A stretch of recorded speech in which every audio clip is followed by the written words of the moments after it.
ఈరోజు ప్రపంచ దేశాలకి పిడి సుందరరావు గారు లాగా, డాడీ లాగా మనం సవాల్ ఏంటంటే, ఎవరితో పెట్టుకోవద్దు చెప్పండి, ఎవరితో? That's all. యూదులతో.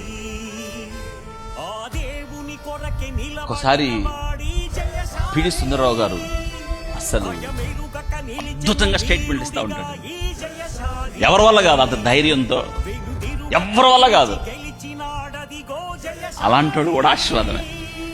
సిద్ధాంతం బహుశా చాలా మంది వేరవచ్చేమో, కానీ దేవుని వాక్యం యొక్క సత్యము, దేవుని వాక్యం యొక్క ఔన్నత్యం, దేవుని వాక్యం యొక్క గొప్పతనం, దేవుని వాక్యములో ఉన్న జ్ఞానాన్ని ప్రకటించడంలో, శాస్త్రవేత్తలే వాళ్ళని సవాలు చేయడంలో పీడి గారు పెద్దోళ్ళు కదా, మనం గౌరవించాలి వాళ్ళని, మనం ఆనందించాలి మన పెద్దలను బట్టి. వింటున్నారా? కాబట్టి ఇక్కడ ఒక మాట మనం తెలుసుకోవాలి ఏంటంటే,